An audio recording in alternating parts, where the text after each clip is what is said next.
Hello, my name's Amanda and I write a modern quilt blog called 3and3quarters, and I want to share with you today my top 5 quilting tools that I just cannot live without.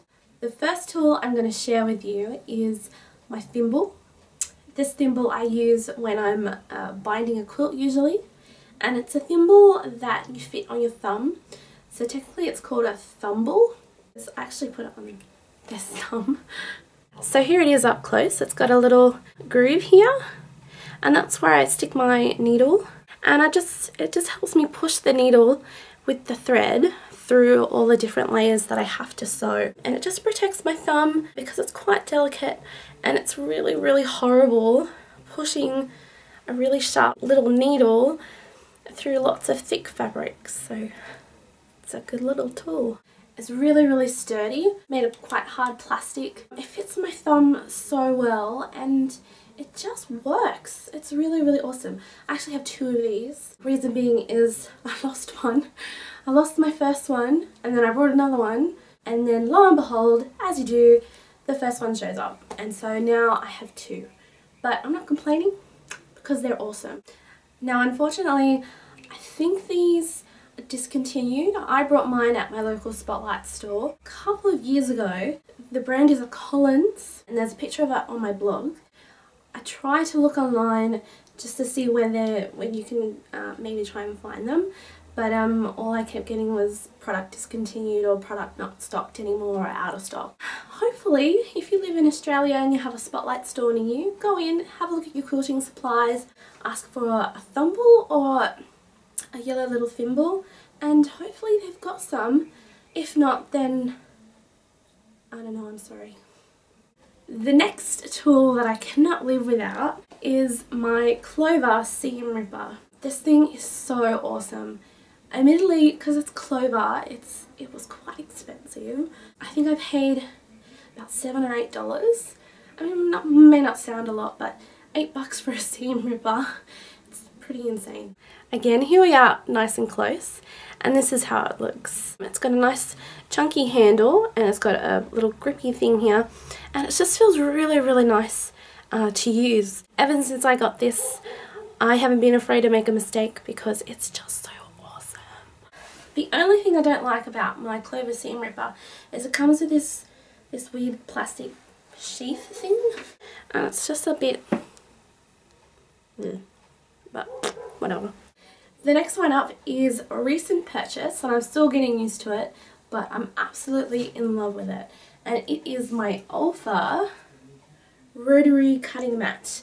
So one of the reasons why I brought a rotating cutting mat was so that if I had a block, like so, I can pop it on, and if I needed a specific sort of way to cut, or if you need to cut it down to a particular size, you got it all in the right place, cut down one side, and then you don't have to move it. You can just spin it around.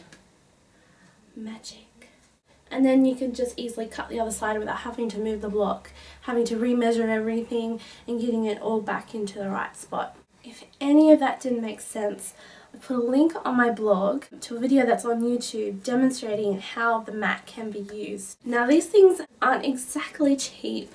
I paid about $70 for this. Well, $69.95 to be exact. But it's totally worth it. I mean, it's good quality. It's Olfa. Olfa is a really good quality brand of quilting tools. And I use it at the moment when I'm piecing these little blocks that are behind me. This is a quilt that's happening at the moment. This is only a small one. It's 30 centimeters square. I believe you can get one, I think it's like 50 centimeters square. It's huge, but it's over $100, and I wasn't really willing to pay that, and plus I don't really have the room for it. But yeah, but this one's a really good size. You can take it to classes. You can, you know, store it really easily because it's not big or bulky like the really big one. What I also like about this mat is it's also got the degree lines, so if you want to cut anything on an angle or on a bias, this is a really good thing to follow with your ruler. The other thing that I found out when I first bought this, and it actually quite scared me because I thought I broke it, that the backboard actually comes away from the back of the mat. Not really sure why that is. And it easily just goes back on. it just sort of clicks off and then clicks back on again. I'm not demonstrating that very well. Click. There. See? So that's a really good, really good product. So another quilting tool that I could just not live without is my Fiskars little rotary stick. This one is called the Classic Stick Rotary Cutter, and it's 28mm. I use this for when I'm piecing, when I'm cutting off the little bits of my blocks. I also use for curves. The smaller blade is really good to use when you're cutting out convex and concave curves.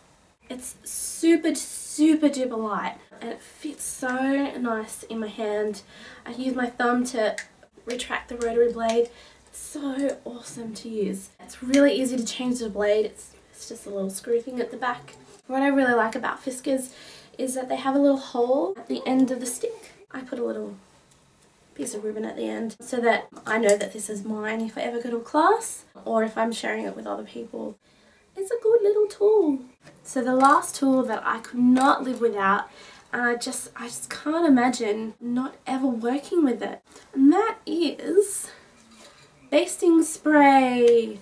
Oh, I love this stuff. I used to be one of those quilters who would lay my quilt out on the floor, lay it up with all 3 layers, and I would sit there, no, more like roll around on the floor and pin baste my quilt. Now, I don't have anything against people who pin baste their quilts. If that works for you, then awesome. But I hated it. I absolutely hated it. And at times, I would put off basting a quilt a good couple of months because I just didn't want to get down on the floor and waste my time sticking pins in a quilt. Mine's just a really cheap brand from Spotlight, but it's a really good brand. You can buy smaller little cans. You don't have to buy a big huge one. It's about $15 for the can, but I've had this for a while. I think I've almost had this for over a year. Over a year. This is really awesome. The only thing I don't like about using spray based is that it's really smelly. I usually try and spray outside. So I put a sheet down on the ground and then I lay my quilt on top and then I spray. I have done a naughty thing and sprayed this inside a couple of times, but that's when I was sort of, you know, in a pinch and just needed to get it done. You need to do it inside. Make sure you get all the windows open, leave the door open, even, you know, wear a mask. Because it can be really quite bad for you if you breathe this stuff in, because, you know, it's got adhesive ingredients and that's going into your lungs and into your throat, and that can be really quite bad for you. So always remember OH&S when you're using stuff like this. I mean, I know it's just the sewing studio, but you still need to be really careful. Should I read you the warning? Warning: intentional misuse by deliberately concentrating and inhaling contents can be harmful or fatal. So always spray outside. But other than that, it's really good stuff. If you're unsure of how quilt basting works, on the blog I've posted another link to a video on YouTube showing you how to baste a quilt. It's a very simple video, but it does the job and it explains pretty much the best way to do it, and it also sort of reflects a bit the way that I do it as well. I swear it will cut down so much time and hassle from pin basting. But hey, if you do that, then that's cool. That's what works for you. This is what works for me. So that's it. That's my top 5 quilting tools that I just could not live without. It's safe to say my sewing machine, my sewing desk, my pins, my scissors, my rulers, and all that stuff, you know, goes along with it.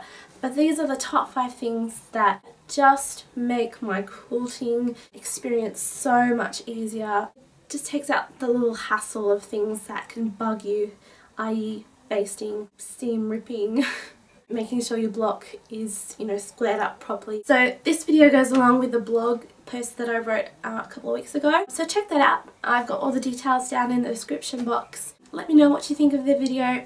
Give me a like or a comment or anything like that. I'm just new at these videos, so give me a break. Be nice. I look forward to sharing a little bit more with you some other time. So thanks a lot. See you later.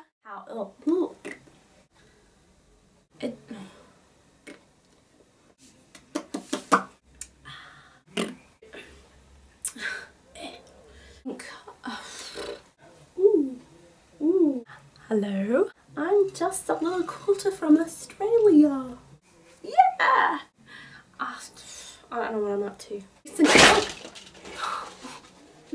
I'm breaking the place. Oh. If I had a, I can't say it, specific. It's a really good wing of cutting out Converse, no. I'm reading it off my blog. I think that's it. Yay! Bye!